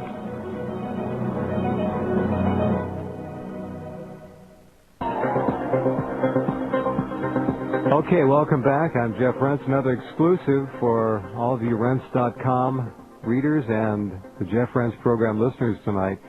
Talking with Greg Long currently, The Making of Bigfoot, The Inside Story, which is going to cause a great deal of controversy for a long time. From what we've heard already, I think all of us can tell that Greg Long is a man who does his homework. And I suspect the book, nearly 500 pages, is going to be quite a fascinating read. Over 40 independent eyewitness and separate accounts to weave together the bedrock that this story is predicated upon. And then the man himself who says he wore the suit to top it all off. Greg, let me ask you one question real quick. Have you spoken to Bob Gimlin very much about this? Well, I did call him for a comment, and his comment is in my book. He declined to have an interview. He did, as I said, he did provide a comment. Bob Gimlin is reluctant to give interviews. I think he will occasionally give an interview or two if the way to put it, I guess, if the circumstances are favorable or make him feel comfortable. Right. But I did ask him, and he said no, but I said, can I have a comment? And it's a fairly extended comment. Basically, his comment is that the man who wore the suit is lying. So okay. That's where he stands as of now in terms of my book. Don't know what the future's going to bring. Okay. All right. We got a little bit of an echo there, but we can hear you all right. And is there anyone on a party line there by any chance? No, I actually switched from a mobile phone to a land phone here. Okay. I don't know what's causing. The louder you talk, I think the better. Okay. I'll just there we go. Closer here and talk okay, louder. that's fine. Just stay right on the mouthpiece. All right. If you would, let's meet the man who says he was the man in the suit. And not only does he say it, but apparently a lot of other people say it as well. So why don't you go ahead and introduce him to us, please? Well, the man who you're going to hear is currently in retirement. I met him, as I said earlier, in December of 1998, and it was in January of 2001 that I actually sat down with him, and his wife was with him. Mm-hmm. And I interviewed him, tape-recorded him, and then ended up doing subsequent interviews by phone and then over there in the Atana Valley. He's been very open to me. He's welcomed me into his home. He has nothing to hide. When he has not remembered something, he has told me. He has not contradicted himself. His accounts are consistent. He reminded me that, of course, it's been 36 years since it all happened. He was a young man at the time, and he was simply out to make quick $1,000. But I'm totally confident that he's telling me the truth. I have no reason to disbelieve him. Okay. His name is Bob Heironimus. Bob Heironimus. All right. Okay, Bob, are you there? Yes, I am. Hi, thanks very much for joining us tonight. Thank you for having me on your show. It's my pleasure. You've carried a load for a long time. Yes, I have. How difficult has it been for you not to want to come forward and say, hey, wait a minute, this has gone on too much, too far? It has been difficult. And finally Greg come around and was writing a book on Bigfoot and finally convinced me, and he was writing a legitimate book, so I told him to give him my confession. What kind of a man was Patterson? He was kind of a little con man, do anything for a quick dollar. I don't think he liked to hold down a steady job, He liked to kind of fool around with inventions and build things, Well, he offered you, Kristen, turn, if you would, just for a moment, turn Greg down. Let's try that. I want to get this echo out of there. All right, we're going to try and clean this up for you folks. Get a little bit of an echo, Bob, but we hear you just fine, so we'll try and fine-tune everything out. Okay, Bob, say something. You there, Bob? Okay. Can you hear me now? Yeah, we got you. All right, sound much better. All right, you there? Yes, I am. Okay, very good. So Patterson was a man who, was he well known in the area at the time you got hooked up with him? Yeah, I think most of the people around here knew who he was, yes. And he offered you $1,000. $1,000 for 10 minutes work at the most. That's a heck of a paycheck. Yeah, it was for a 26-year-old kid, How big of a man are you? I'm a little over 6 foot tall. The time I made the film, I weighed around 190 pounds. The suit itself, we heard Greg Long describe a man at the time who was making gorilla suits. How would you describe the suit? What was it like? Was it a gorilla suit? Was it modified much? And if so, how was it modified? It was modified a little bit, especially the head of the suit didn't look like really an ape, It kind of looked like a man, part of a man's face. It was a dark suit. That was a three-piece suit. Had the torso and the chest part and the head part. 3 pieces. Who modified the head part? Roger said he made it himself. He told me he made the suit himself. Which was apparently a partial lie. Yes. He did the head. It is talked about by all researchers that the creature, as it is identified, the Bigfoot, you apparently, had breasts. Did the suit have modified breasts? Yes, it did. It had breasts on it. Yes. How did that strike you? Well, it was supposed to be a female Bigfoot, and it didn't matter to me if it had breasts or not. That was going in. Patterson explained that this was going to be a female, and you said, "All right, fine." Whatever. Yeah, that's basically what was said. Yeah. Okay. Did you practice walking in any particular way about this? Did you get any coaching from Patterson, who was obviously obsessed with the whole Bigfoot thing? Oh, yes. Tell us about that. I went up to his place on the South Fork of the Heironimus, where he had supposedly made the suit. He wanted me to come up there and try the suit on and practice walking the way he wanted me to walk. Okay. And so we went out behind the shed there and into a small field, and they helped me put the suit on. Him and Bob Gimlin helped me put the suit on, get the suit on, and then he wanted me to walk out there 40 or 50 yards, and he would tell me how he wanted me to walk. How was he talking to you? What was he saying? He said, "I want you to bend your knees a little bit, make a fast stride, and swing your arms like a monkey or a gorilla." Mm-hmm. So I walked out through there a couple of times, and actually it's kind kind of the way I walk anyway. Oh. But I walked out through there a couple of times, and he coached me a little bit on a thing or two, and said after the third or fourth try, I said, "That's perfect. That's just the way we want it." I come back and took the suit off. Was it heavy? Was it hot? Yeah, it was warm, especially down there in California. I mean, it was a hot day down there. I was really sweating. But it was heavy. It might have weighed 20, 25 pounds. What did Bob Gimlin say during this time? Do you remember?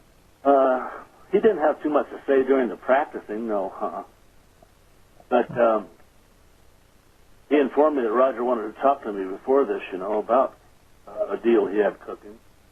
So I went up there and met with him, and Roger, asked me if I would wear the suit. So Bob Gimlin made the introduction between you and Roger Patterson. Yes, he said Roger wanted to talk to me, yes. I see. And what was it about you that caught Roger's attention? Do you know? Do you have any idea? Well, he was looking for somebody he could trust, for one thing. Somebody that was pretty big and stout, who could carry the suit without, laboring or anything. And, somebody he could trust that wouldn't tell the media or television people or anybody, You were aware then that you were participating in what could have been, I don't know if you knew how big, but certainly a fraud. I didn't, bother me at the time. I didn't care what they'd done with the film they made. I see. Just so I got my $1,000. Well, that's understandable. Did he tell you what he planned to do with the film? Yes. He said he was going to sell it to the movie people, the movie companies, and they were going to pay him a lot of money, and he'd pay me $1,000, and when they got paid more money... You'd get more money. I'd get more money. How did I know that? And the $1,000... I never, ever received a dime from him. But think of all the interest that you're going to get. Gee. I was reminded of that the other day. Wow. How did you feel about not getting paid? Well, I kind of give up after a year or so. It kind of, made me mad. I'd done a job for the guy, and I thought he was a friend. Sure. And kind of turns out he was nothing but a crook. So, it made me mad. All right, we're going to pause and come back, and I have some more questions for you, if you would be so kind. Bob, thank you, sir. Hold on. We'll come right back, and I'm sure there are probably several thousand other people out there who'd like to ask you some questions. We'll get as much as we can in here. The book is coming very soon, and it's going to be a big seller from Prometheus, The Making of Bigfoot. Talking to Bob Heironimus right now. Greg Long is on standby as well, so is Kal Korff. Bob Heironimus, the man who says he was in the suit. And we'll be back.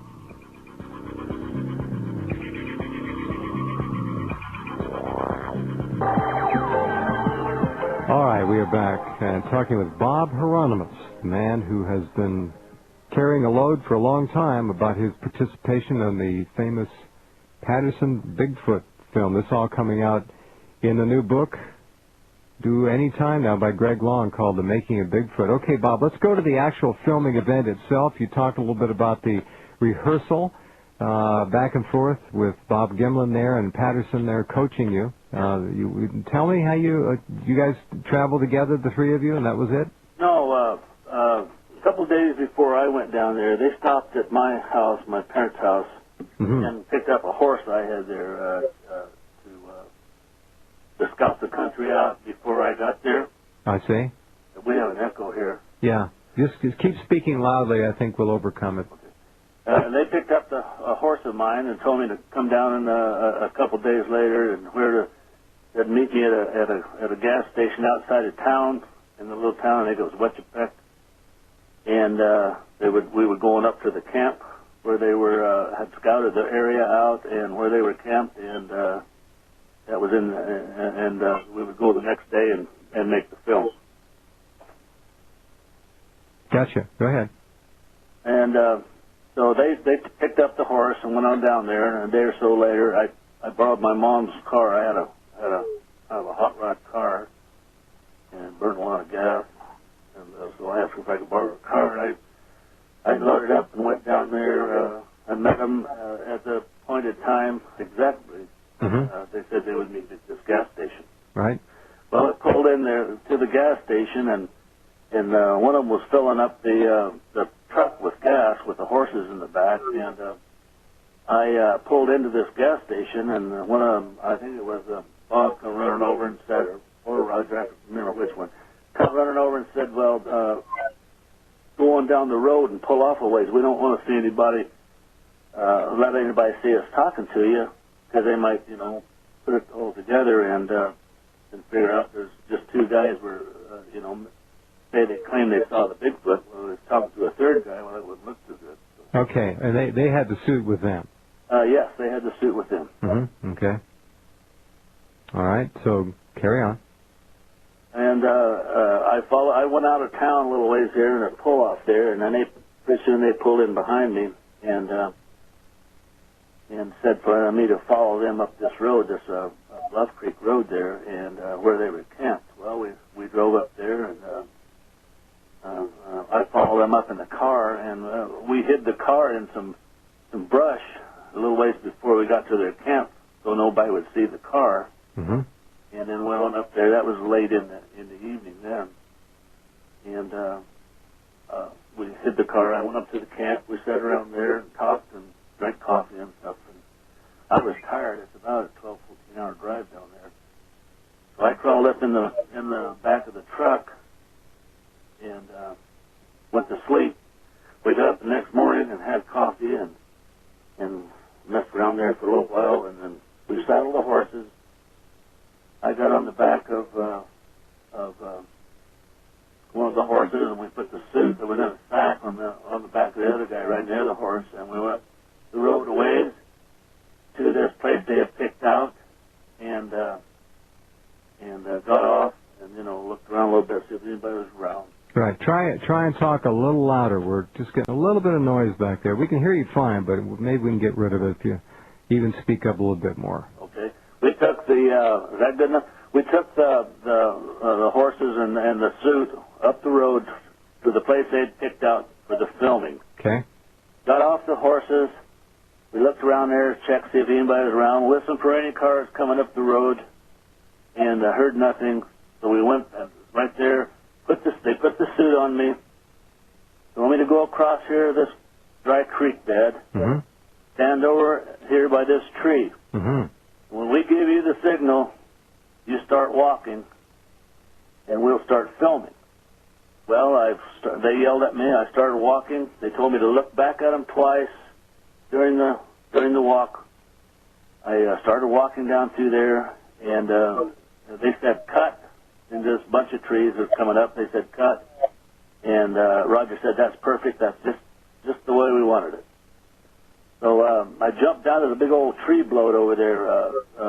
Had a big hole there. I jumped down in there. I was sweating like a heck, and I was a little bit claustrophobic anyway in that suit. I yelled back at them, "Get this SB off me right now!" As they come running over on the horses and started jerking the suit off. One take. One take. That's all it took. Yes. Was there any other film ever taken of you in that suit? No. No. Not that I know of. Okay.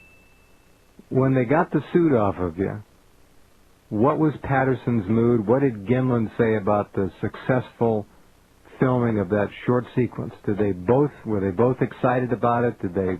Yes, they were. They were both excited. That was perfect. You done a perfect job. So we sat around there, got the suit off me, loaded it back on the horse, we went back down to the camp. Mm-hmm. We took the suit on down, put it in the trunk of my mother's car. Right. We stood around there for a while, and Roger pulled out an envelope or a box, or I can't remember exactly what it was. Told me to take this to Eureka, California, and mail it to his brother-in-law, which was Al Diatley here in Yakima. I went to Eureka. I mailed the film. I stayed overnight there. It was getting towards dark, or evening, late in the evening. Yes. I mailed the film. I stayed there overnight. I started back the next morning. I got home 14 hours or whatever it was later, and I kind of went in the house and went to sleep. In the meantime, my mother needed to go someplace, so she went out to get in the trunk of the car and saw the suit. My mother saw the suit. My nephew was there, and one of my aunts, which is deceased now, was there. They got the suit out after they startled him quite a bit. They got the suit out, and the head of the suit out, and was looking at it and messing around. My aunt tried the head of it on, and my nephew also tried the head of the suit on. Well, all right, hold on, Bob. This is an amazing story. We'll be right back with more in just a few minutes. Okay, let's get right back to our guest. This is a world exclusive tonight. You'll hear this nowhere else. Kal Korff, Bob Kiviat, book author Greg Long, now Bob Heironimus, the man who says he was in the suit all those years ago and has told us just a little bit about what will be elaborately portrayed in the book, Making of Bigfoot. A couple of more quick questions for you, Bob Heironimus. You said that your niece and your aunt, your mom, got the suit out and were playing around with it? Yes. Mm-hmm. And the suit was picked up out of the trunk of your car, I guess, later on by Patterson. Yes. When they brought my horse back, they took the suit out of the trunk of the car. And he said, the check's in the mail, Bob. Is that what he said? I wish it was in the mail, yes. All right. So, what did they say to you? Job well done? Did they say anything on, like, they weren't doing high fives back then, I know, but... Well, they were picking themselves the way it turned out. I walked, the way you wanted me to walk. Yeah. When did they... talk loud again, if you would. When did they see the footage after it was processed, and did they contact you after the film was processed to tell you, great job, or did they just tell you that right then? No. I never saw him, Roger, after that. That was it? That was it. Oh. I think he avoided me because I would probably ask him where the money was, How rude of you. Well. Jeez. Asking for money. If you had Bob Gimlin sitting across the table from you right now, what would you tell Bob Gimlin? I've already told him. I was going to tell the truth about this. What'd he say? He said, I'll have to deny it. I've lied about it for this many years. To save face, I got to keep lying. Did he say that with any mixed feelings? Probably, yes, because him and I are supposedly friends, Mm-hmm. So you did remain friends over all these years? Yes. He understands why you're coming forward, I would imagine, doesn't he? Yes, I told him it's time people knew the truth about this. I was going to tell the truth. But he's stuck with a lie and he's going to go down with it. That's what he said. That's what he said. Yes. If this is done on a television basis, would you be willing to go back to the location? I know it's changed since then, and explain all this and maybe even walk through it without the suit on just to show how you did it? Oh, yes. You betcha. You think that's an important thing to do, don't you? Well, people would realize, by just watching me walk that it was me. Whatever happened to the suit? Any idea? I have no idea. No. I wish I knew where it was at. As you know, there have been a lot of very accomplished people from the fields of science looking at this film, analyzing it 1,000 different ways. I don't know, 1,000 lots. And coming up, in some cases, with some very sophisticated reasons as to why it had to be a female humanoid, not a person. You're familiar with some of those, at least. Yes, mostly all of them, yes. How did you feel watching all of that? Did you, at one point, laugh and then later on feel bad about it? What were your feelings? Well, I knew it was me in the suit, and I see this thing on television all these years, numerous times, and to think that people really believe that was a real Bigfoot, and it made me mad. Yes. I kept my mouth shut.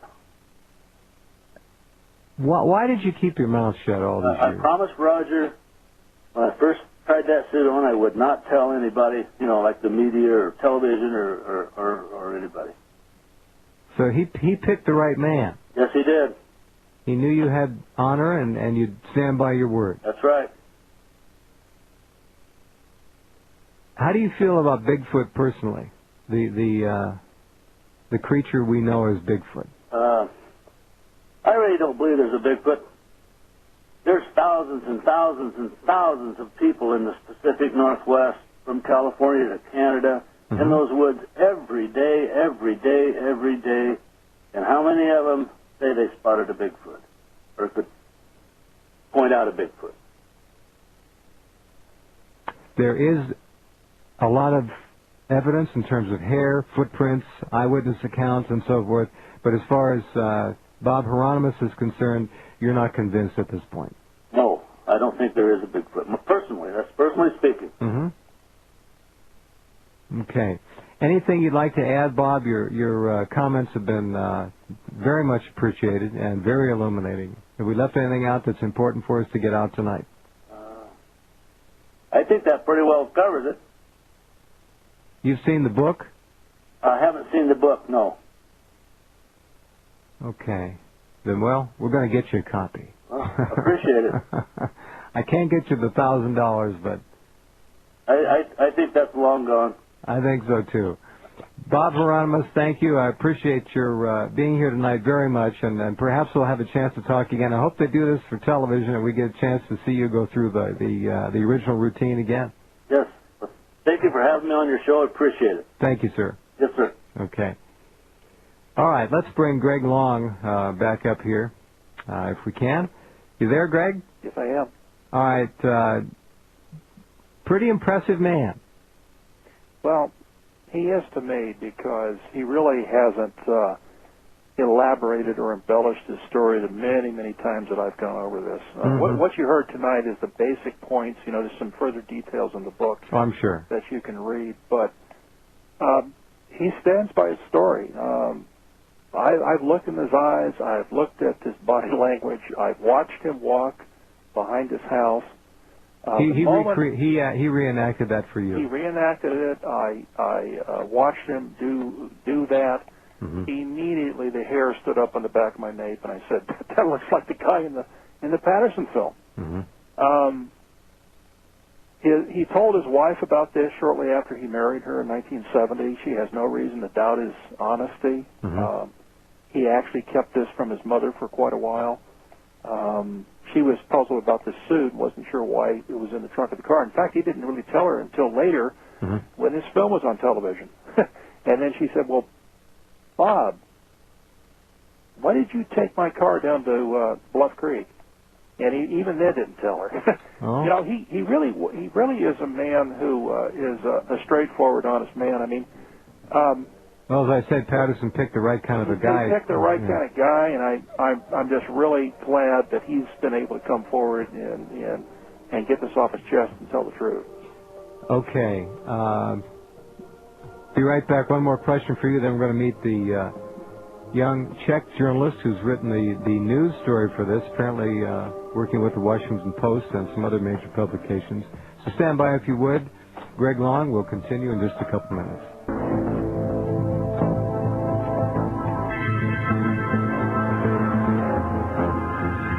Okay, and we're back. Our final segment already tonight. We're going to go back to Czechoslovakia now, to Prague, and talk with a young investigative journalist and radio broadcaster who has the story of her career so far. It's a big story. She's going to be doing this one, and she's working with the Washington Post and at least one other major American paper. Her name is Michaela Kocis. She is on the line right now. Are you there, Michaela? Yes, I am. Hi. Thank you for being here. Thank you for having me. This is a story that obviously is going to cause a lot of commotion amongst the pro and anti-Patterson film communities. You're aware of that. Oh, yes, I am. How did you get involved with this story? How did it come into your professional purview like this? Well, I'm a journalist, and I follow what's going on, and I cover culture, and I've heard about it from Kal Korff because it is hard to miss, and I realized it was important, and of all the things that he is into, this seemed to me the most interesting, and I decided to cover it. And the story definitely impacts culture, especially in the United States. Indeed. How did you get in touch with the principals, and who did you talk to in terms of interviewing for your story? Well, I have communicated with everybody that was important concerning my article, starting from Bob Heironimus, Greg Long, Kiviat. So all the ones we've had on the program tonight. Yes. And what is the link with the Washington Post? How is your connection with them? Well, the article gets submitted to them this week, and I'm waiting to hear back from them. So they should be the ones. So you hope that they'll pick it up and run with it. Have you some reason to believe they are interested in it, or was it just a cold submission? Oh no, I've had some dealings with the editor, so I'm pretty sure that it's going to work out fine. They're very interested in having it. Oh, that was what I was after. So there is interest at a high level, and okay, all right, very good. The story, I guess, had to intrigue you as a journalist, but as just a regular person like the rest of us, what did you think of Bigfoot before this? Did you have any preconceptions? To be honest, I don't really have an interest in Bigfoot. Oh, really? No, because it's not that common in here in this part of the world. So. No, there are some stories of Bigfoot, I guess, in Russia, but not in Middle Europe. No, and even the name Bigfoot isn't common here. If we would call it Yeti, which is a Czech word, by the way. Yeah, that's interesting. That Kal mentioned that earlier. Yeti. Well, how would you translate Yeti for us? Just a large humanoid? You can't really translate it. I don't even know where the word came from. What was your impression of interviewing Bob Heironimus as a reporter from Europe? How did you find him? Really straightforward guy, and he answered all the questions that I asked him, and I didn't have any doubts that he was lying. So. And have you seen a draft copy of Greg's book yet? Yes. And your impression of that?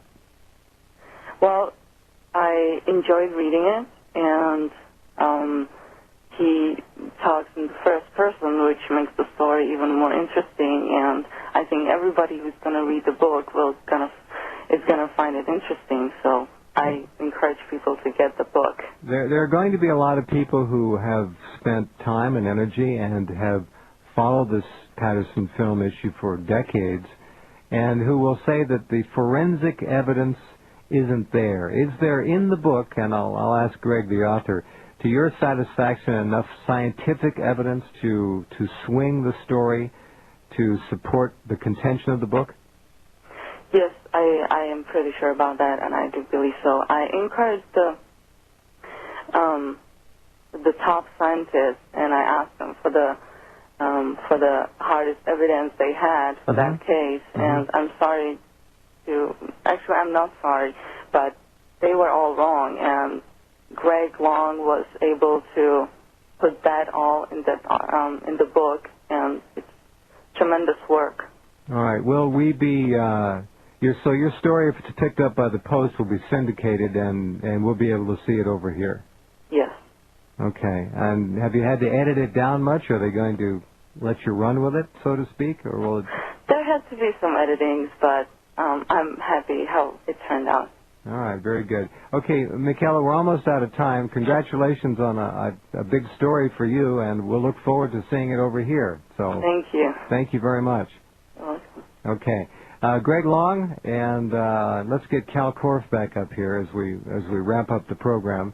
Greg, are you still there? Yes, I am. How much scientific evidence have you been able to put together in this nearly 500-page book to counter the obvious arguments and dissent that you know is coming and is brewing right now already, in fact? Well, I put together as much as I could. Most of it's coming from the statements of these Bigfoot researchers, more than taking the film because I knew it was a hoax and wasting my time having anthropologists study it. I'm sure they probably would concur with what I was seeing in the film. At least that's my feeling. Right. But if you look at the statements of these Bigfoot researchers, I found a clipping in which Bob Gimlin stated, and this wasn't very long after the sighting, I don't believe, or the filming, he said that the creature was 6'1" or 6'2" and weighed 450 pounds. The latest dimension of the Bigfoot is at least 7 feet or more. Mm-hmm. Here's Patterson's original estimate was 6'6". Later, it became 7'4". The estimates from Patterson and Gimlin, you know, the Bigfoot seemed to grow in size as the story did, I guess you might say. Mm-hmm. I took a look at the film just from a visual point of view, and I managed to replicate, not as Bob Heironimus would, but I managed to find ways that I could walk like this creature. I didn't have any problem doing it. The man who made the suit explains very clearly why the creature walks like it does. One of the reasons why is because the feet, which are made out of latex, were made for the players who wore the suit in the carnival show that I was talking about. Of course, you have to lift your feet a certain degree, or you're going to trip over them. I see. So I really looked at a lot of these statements. You know, for example, Grover Krantz and Renee DeHenden, neither of them are alive today, but on the documentaries, they stated that no human being could walk like that. And then they proceeded to show on camera how to do the walk. In fact, Grover Krantz managed to do the walk, not precisely like Bob Heironimus, but, you know, he could bend his knees and he could swing his arms, and he said, let me show you how the creature walks. And so he walked across the plaza of the, I guess, Washington State University. And they came back puffing and huffing and said, well, I can't really do that very far. Well, the point is, when he did that on film, he wasn't 26 years old like Bob Heironimus. Okay. So, there's certain things you can test yourself. Right. I got to ask you one more question, and we're out of time. Would you like to see Bob Gimlin and Bob Heironimus both take lie detector tests and voice stress analysis? Do you think that might solve it? Well, Bob Heironimus has taken a lie detector test and has passed with flying colors. Bob has told me that he's not adverse to doing that. Okay. One of the problems is you've got to find the right person to give the test. Well, I understand. The other problem is they're just not admissible in court. Well, there are other tests as well, voice stress analysis and so forth. But anyway, you've got two men who have been apparently friends for a long time who are sitting on opposite sides of one of the big controversies of our times. And it's a very interesting thing to observe. I've got to say goodnight for now, Greg. I want to thank you very much for being here tonight. Good luck with the book. We'll see how it plays out, and you've made a very good presentation this evening. Thank you very much. I appreciate you having me on. Thank you, sir. Okay. Kal Korff, are you there? Yes, I'm here. Okay, Kal, we're just about out of time, and it was a very full program. Thanks for putting it together. This is going to create a lot of interest, a lot of controversy, as you well know. It'll be interesting to read the book. It seems that Greg has come about his work from talking to the people and doing more or less the human side of the story, the detective work, and others have observed the film and come from a scientific anthropological viewpoint to support their position on it. So we have two opposite types of research here, and where they're going to meet in the middle will be quite interesting. Well, I think, Jeff, where they're going to meet is in Kiviat's upcoming special, because we have the man who made the costume. He's in the book. That's one of the reasons it was delayed. The Internet says it was delayed for legal reasons because we're supposedly afraid, but no, not at all. We found the guy in the suit. Let's and then underscore the other that. issue, you found the man who made the suit. Yes, and he's in the book, okay. And also the man who wore it. So all we have to do is go back out there and recreate it and show people it can be done. It's not magic. And if Gimlin doesn't confess, then maybe we should invite him out there. Well, I would think if I were Bob Gimlin, I'd want to be out there. Interesting. Yeah. Okay, pass along my best to Bob Kiviat. Thanks to him for being here tonight as well. One final comment from you, Kal, and we have to wrap it up. About 30 seconds. I just want to remind people that a year ago, this day on March 1st, or 2 years ago, I was on your show last, and I told people that some exposés were going to be coming out on very heavy, important issues. So the next book after this one is going to be on terrorism, where it addresses these arguments of weapons of mass destruction and so on. And I just want people to know that through cooperating and working with the right researchers, there's a lot of exciting stuff coming. So this is just the first. The Bigfoot is first. Terrorism and some other issues and paranormal cases are next. So stay tuned, because a lot's more coming. All right, Kal. Thanks very much. Good to talk to you again. Okay. And thanks to all of you for being here. We'll take 21 hours off and be right back tomorrow night. See you then.